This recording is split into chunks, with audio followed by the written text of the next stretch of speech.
So our next speaker, plenary speaker, is Dr. Ben Wood, who's a researcher focused on changing the world through data-driven projects. His main research interests in food, poverty, and research integrity. Um, those are his main research interests. He is mainly focused on monitoring and evaluation, or M&E, throughout his career, starting with improving the quality and reliability of rigorous evaluations. He has conducted and managed several rigorous evaluations in international development projects, including analyzing the effect of food price increases on poverty levels in Mexico, estimating the influence of food price spikes on health in Malawi, and examining how agricultural encouragement schemes affect poverty in Rwanda. Throughout his career, Dr. Wood has taught English in Seoul and rural China, traveled around the world, and worked in the International Initiative for Impact Evaluation, or 3IE, the International Fund for Agricultural Development, and Integra. He currently works at Heifer International. Over the last 5 years, he has pivoted his work to standardizing and enhancing the reporting of implementation M&E with Heifer. He currently is Heifer's Managing Director of Monitoring, Evaluation, Research, Learning, and Systems. He leads a team of 12 evaluation experts in developing a robust and pragmatic monitoring, evaluation, research, learning, and systems approach to fully accounting for and learning from insights into Heifer's worldwide program results. He co-designed and led the rollout of Heifer's global approach to measuring household and entity level impacts. He leads the team that designs, quality assures, analyzes, and analyzes all organizational level reporting. Whenever possible, he finds ways to expand his work at Heifer to include research, including work on personal transformation, women's empowerment, carbon sequestration, and sustainable livelihoods.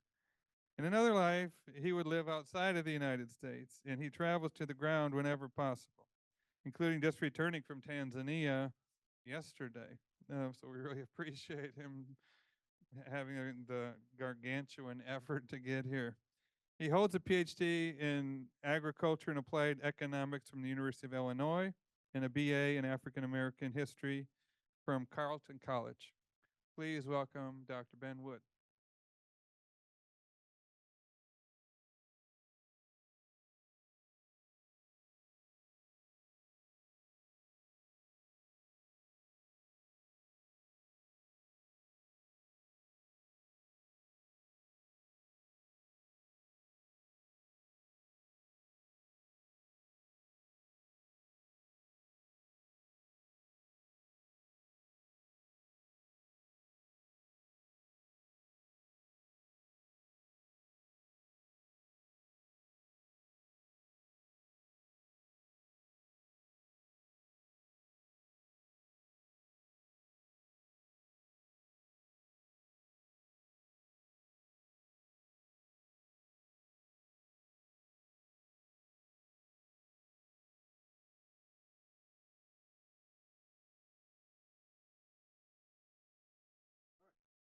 Great.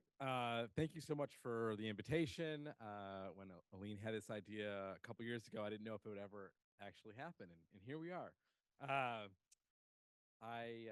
work in monitoring and evaluation, and we've been hearing a lot about that today. I'm going to give you a little bit of a different take on kind of what's happening at Heifer International around monitoring and evaluation. I also heard that there was going to be a number of students here, and so I've put a lot of QR codes into my presentation, and I won't be offended if you take out your phone. Actually, it would make me happy if something I say is of interest to you and you'd like to learn a little bit more about it. Since we don't have that much time to talk right now, I've put the opportunity to link things in the presentation. So what is monitoring evaluation's role in alleviating poverty?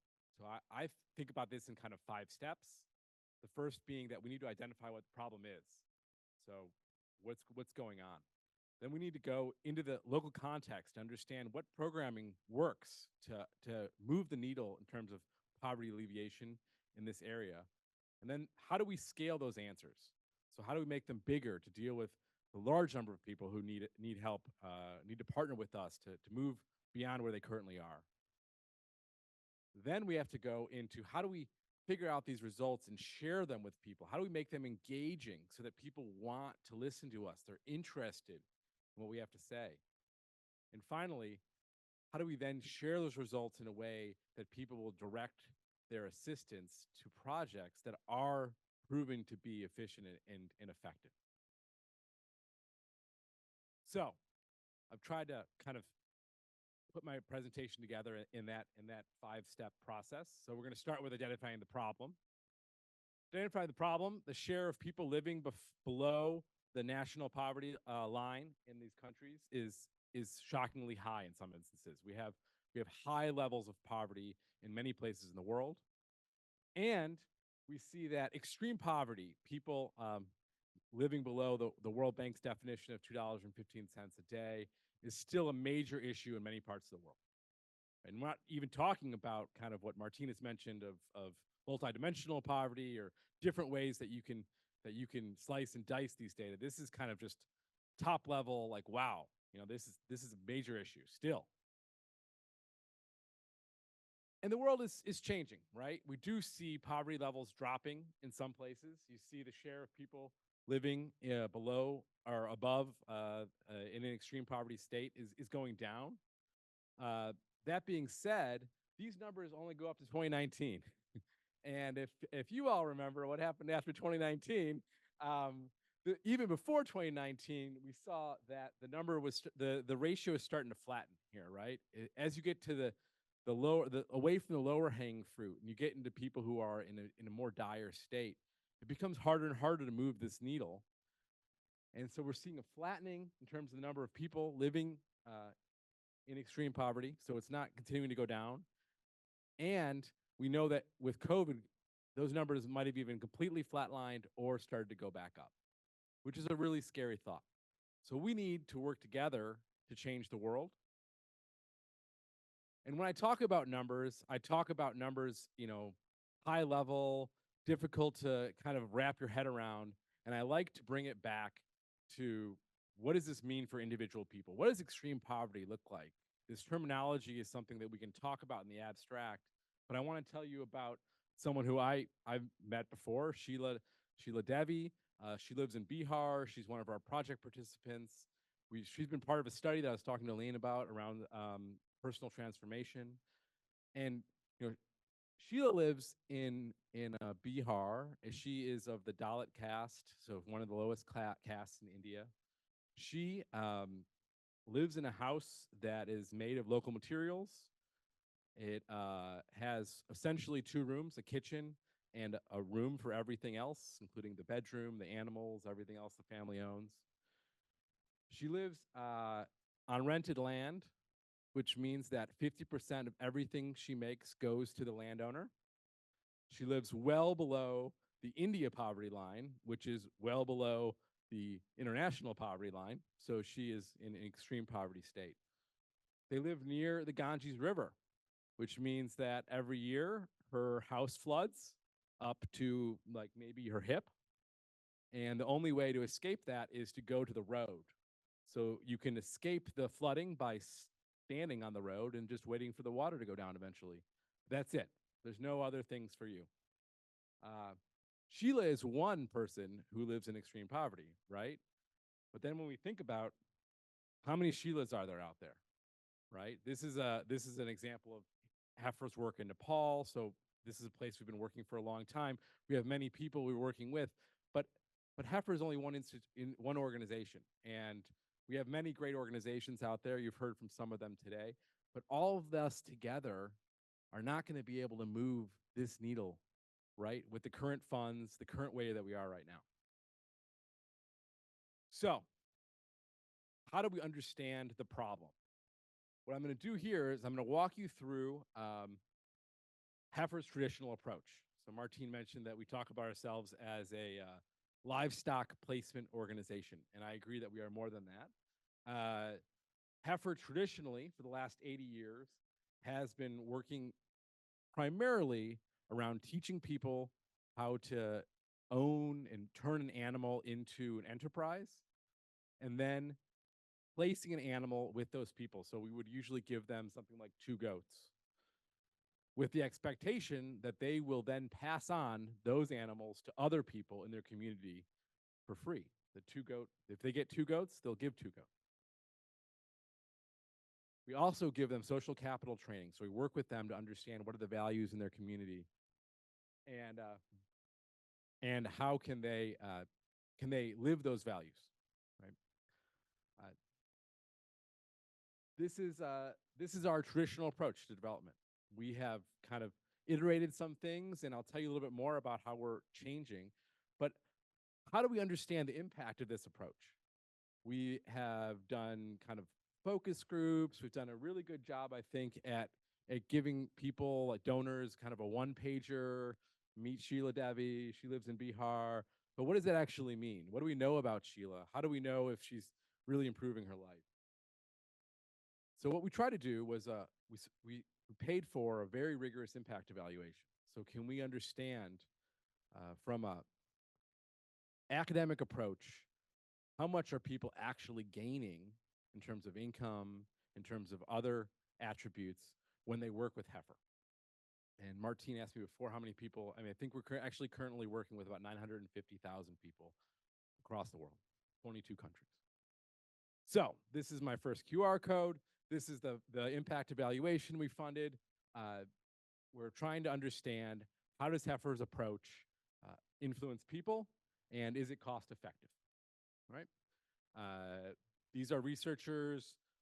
I think actually Sarah Jansen, the lead researcher, was at K-State when we started this with her. She is now at Illinois, my alma mater. But I think I'll have the QR code in a couple places if you want to grab it. What I'm not going to do is spend a long time explaining these graphs to you, because I think they're a little bit dense. But what I will do is tell you that this study looked at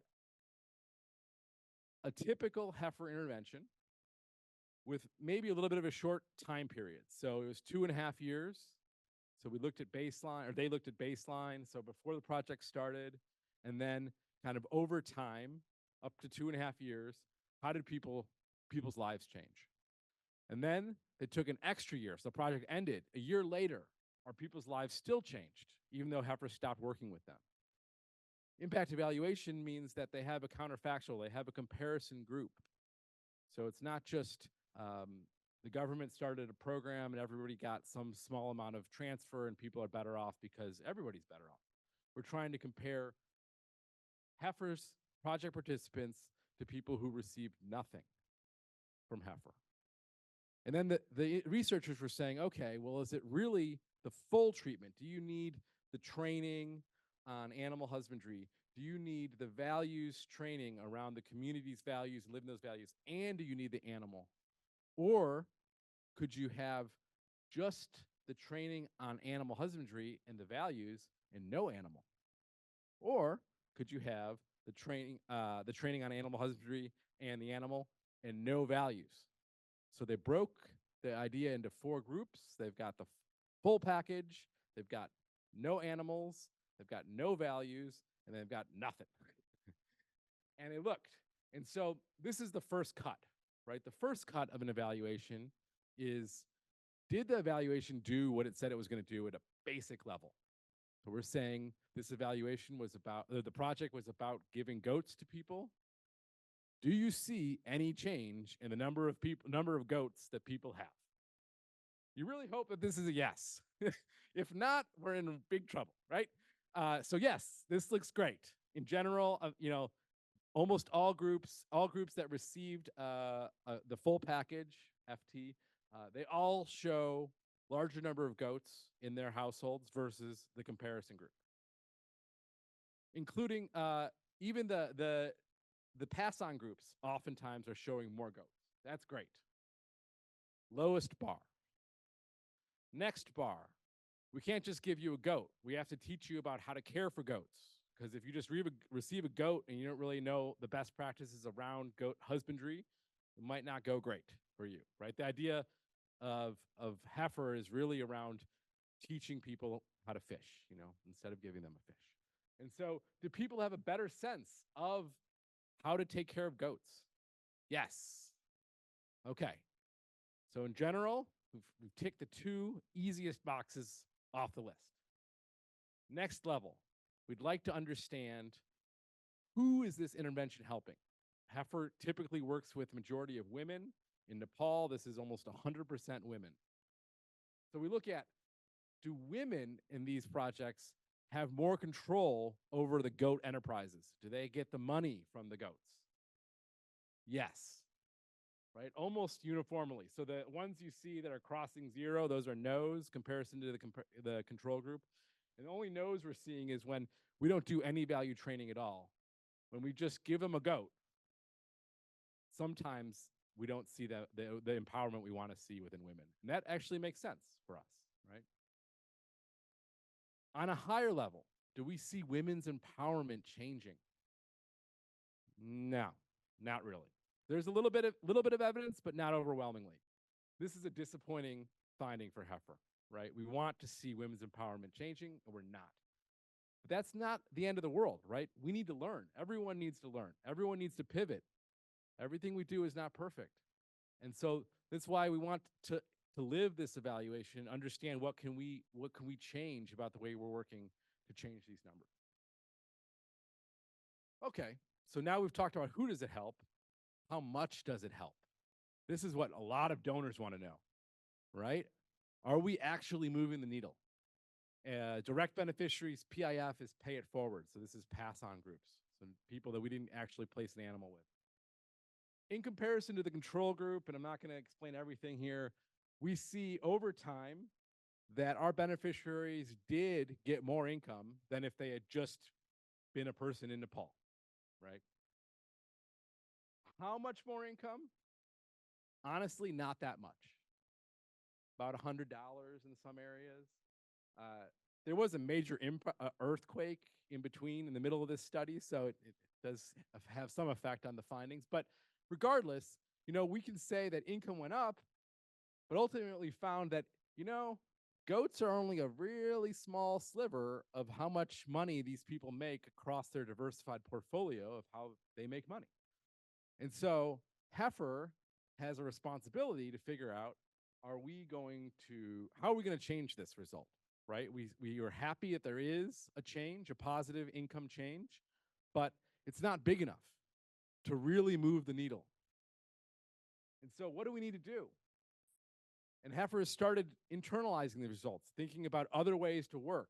We're not only a livestock organization. My colleague here from Comms, Comms would like to change our name to maybe something else, because we don't work just on cows, I don't think that's going to happen after 80 years. But yes, Heifer is thinking about getting into youth employment and into tractor services and all kinds of agricultural insurance, weather. There's so many different ways that we can work with project participants to figure out how to help them.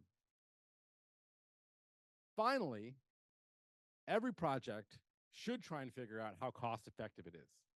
I think this is an imperative for implementing agencies to understand, are what we're doing, does it make sense?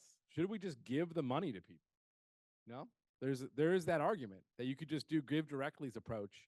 Is it worth it to do all this programming versus just give them the cash? And what we found is that if we didn't have pass on, it would be a difficult argument to make, right? That the benefit cost ratio doesn't necessarily justify itself. But Heifer's model, which is based on not just the giving of the animal and the training and everything, but it's also really reinforcing the idea that once you give yourself, and you empower the people to give back to others, really moves the needle. So our average benefit cost ratio is above 1 for all the different groups, really because of the pass-on aspect, in the sense that we don't place an animal with those pass-on groups. Those groups don't receive a lot of benefits directly from Heifer, but we see them getting a lot of benefits. And based on that, we're able to show, wow, okay, so the project didn't move the needle as much as we had hoped in income or in women's empowerment, but it does appear to be fairly cost effective. So maybe we're onto something, and we just need to kind of make some tweaks to keep expanding where we're going. this for me is why I work in monitoring and evaluation. Because when I talk to my colleagues in programs, they'll tell me, just go to the ground and you'll see that it's working. I was telling Lee this kind of thing. And my answer as a PhD economist is, yeah, that sounds great, but I need to see the proof, right? Like, I can't just be like, I talked to Bob and Bob says life's great. And so we're looking at how do we quantify helping people out of poverty, partnering with them, and where is this work actually succeeding? It's not going to be succeeding everywhere, and it's not going to be succeeding in every dimension of how we are measuring success. But we can learn, and I stole this graphic from Mary and Jose. We can learn about where we are succeeding in some places and try and share those lessons across the organization so that we can succeed more. All right, so now I'm going to pull out of the local and try and bring you to the scale. So how do we work at scale? How do we work beyond the individual farmers or the 100 project participants to be starting to look about nationally representative change or regional change? And this is where I think the idea of Brent's of technology really makes a difference, right? We're not going to be able to individually work with 1 billion people in India, right? We're going to have to find ways that we can scale. And so, as I said, I know there's a lot of students attending, so I wanted to talk about some of the things that I've had in my career that have helped and will continue to help us, I believe, as we make this effort to scale. One is data collection and how it's done is changing. You've been hearing about the poverty stoplight. This is empowering people to do their own data collection, right? These tools that I mentioned here are some different tools that I've worked with to do data collection. As Brent was saying, I just returned from Tanzania yesterday. Last week, I was with data collectors in Tanzania talking about data quality assurance. And we were joking about, 10 to 15 years ago, these people were going out with backpacks and pens and paper and writing things down for hours, right? Just writing. Hopefully it didn't rain, so you could still read what they wrote. Hopefully they could follow all the directions. So there would be manual directions on skip this question if the person says they don't have any goats. But what if they forgot it? And then they'd ask all these questions that they didn't have to ask, wasting everybody's time, right? These tools are only some of the tools that are available now to researchers to be able to automate processes, time savings for both the researchers, the data collectors, and the people on the ground, right? They don't have to sit there as you are manually writing down each answer one by one. There's automated constraints. So we're getting away from the time of having people who are 500 years old, because you can no longer enter that number when the age is asked, right? There's skip logic. If you say you don't have any animals, I'm not going to ask you how many goats do you have, because you already say you don't have any animals, right? It's just automated skip. You don't have to worry about this. We're able to work in offline low bandwidth situations. So this is one area that we had some problems before, but the technology is advanced. So you are now able to go into very rural areas that have no internet connectivity, still ask all your questions with all the constraints. And then when you get back to a place with low bandwidth, you can transmit those answers. These things are now becoming app-based, which means that you don't need to bring a tablet or a computer. You can just have your phone with you and do the whole questionnaire on your phone. Speaking of phones, we're seeing phone surveys, so calling people and just not having to go, just calling them and asking them for 30 minutes, an hour. We're seeing this technology exploding. And the number of phone subscriptions has surpassed the number of people in the world. Now, there are some people who have 2 phones or whatever, but still, there's a lot of phones out there, right? We are able to start doing research with phones, and this is going to revolutionize who we're able to contact and how we're able to understand better what's happening in areas that are not easy to reach. I provided 3 links here. One is the World Bank and how they're using phone surveys in their living standards and measurement survey. One is ID Insight, which is an implementer and how they're training people to use phone surveys so we can improve the techniques of how we conduct them. And finally, the International Food Policy Research Institute, IFPRI. What I really like about this last one is this paper is about how can you conduct a phone survey that is nationally representative. It's wild. We're talking about trying to scale things. They're actually, this is in Myanmar, where it's very difficult to reach many parts of the country. And they're able to convincingly argue that they were able to create nationally representative data using phone interviews. This is going to change the way we do research. Next, another technology that's really changing is remote sensing. These data are super cool. They're different. They're really changing the way that we're able to ask and answer research questions.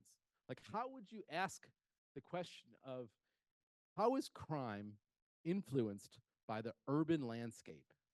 I mean, I guess you could walk the streets manually and try and figure out the urban landscape, but it's going to take you a pretty long time. Once you have satellite technology and you can start seeing and quantifying the urban landscape, you can then make some assumptions and start doing this research in a very different way.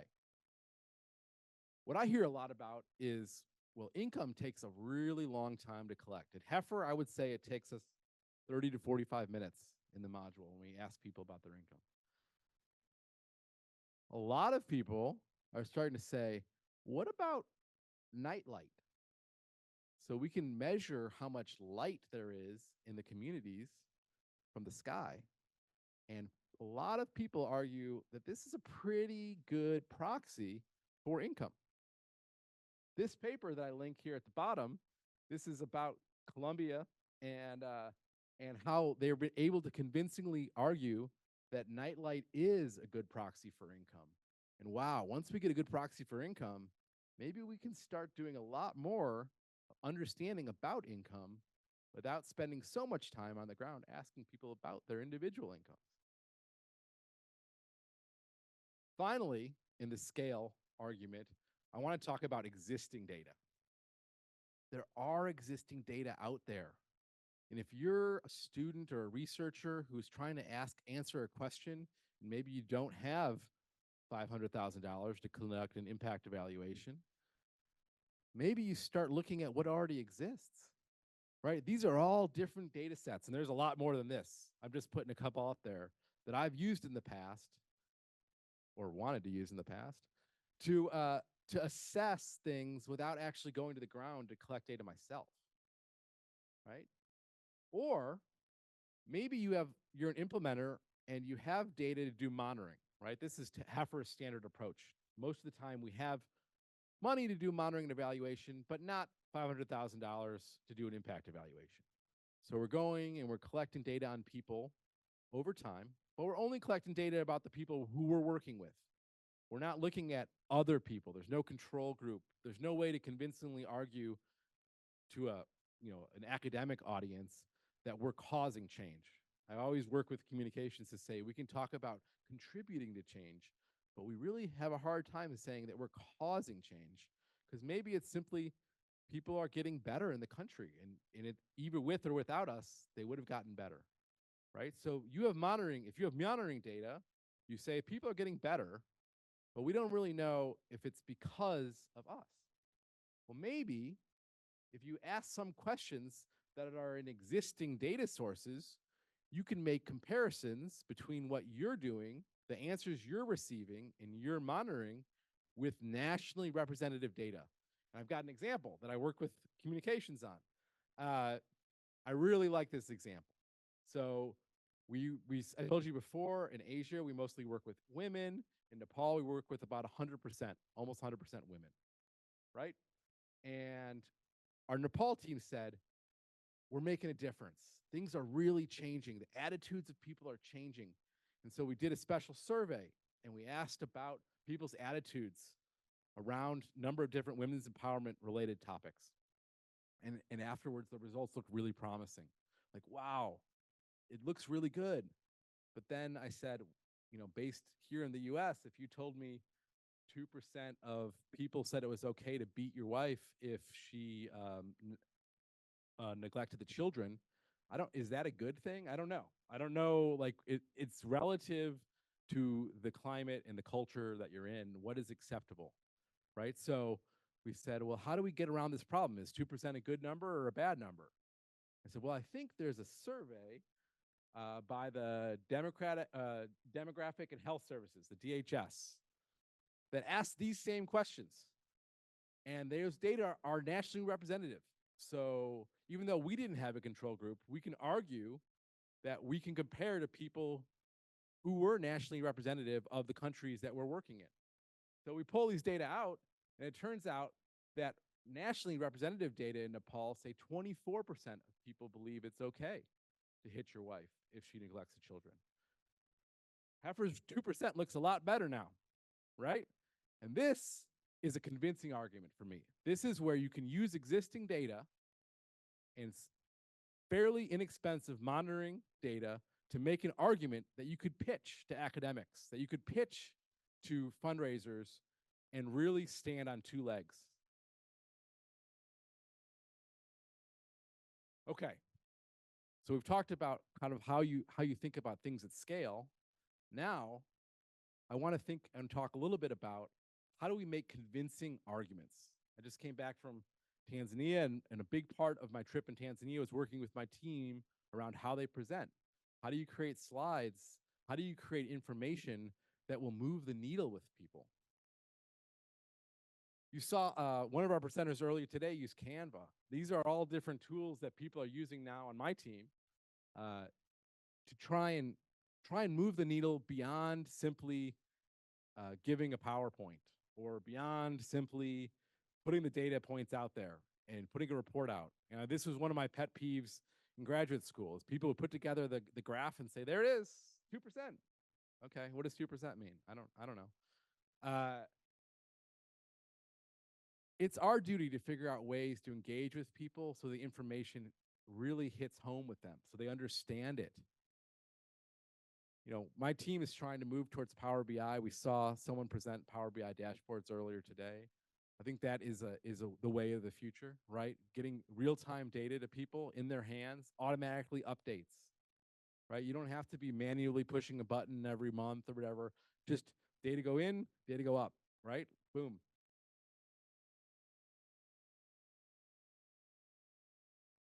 Here's my example. In the Bolivian Amazonian rainforests, we saw 5.6% decrease in forests between 1985 and 2021. So deforestation is happening in the Bolivia's rainforest. Okay, sounds bad. What does it actually mean? Like how does this hit you? Do you feel like, wow, something really bad is happening? Or you just read that sentence and you keep going, right? I think most people read that sentence and they keep going. Wow, that's too bad. Okay, so what if we add a graph?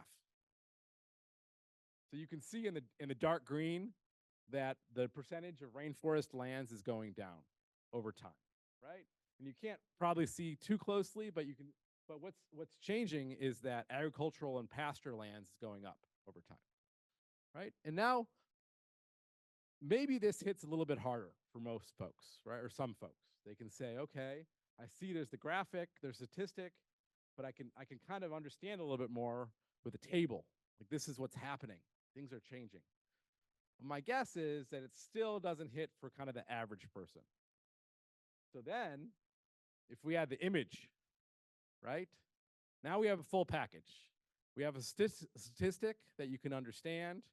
We have a graph or figure that kind of tells you what's going on. But the image of, wow, this is what deforestation really looks like. Altogether, this is a convincing argument, I think. And we have a duty and a responsibility as implementers to figure out how we can make convincing arguments so that we can change the world together.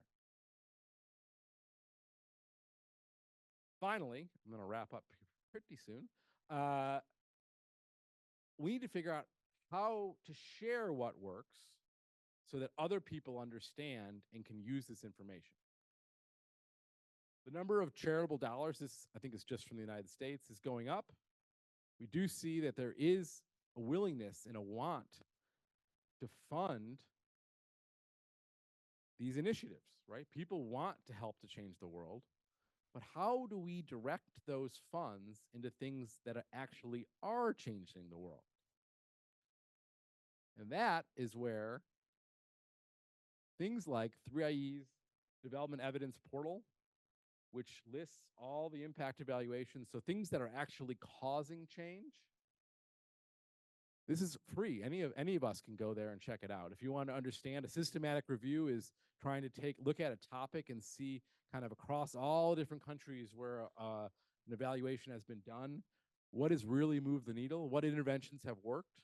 Gap maps, if you're a researcher or a student who would like to think about a topic, you can go into one of those gap maps and you can see where is there gaps in the evidence that your topic could really engage people with and change things. This is freely available, you know? If you want to go back to do fixing your teeth, does that make sense? There is evidence. I saw a paper like 3 weeks ago on how fixing women's teeth can really change income over time. Fixing men's teeth, not so much. If you want to talk about floors, we've been talking about flooring. Does flooring really matter? Should it matter if you have a floor?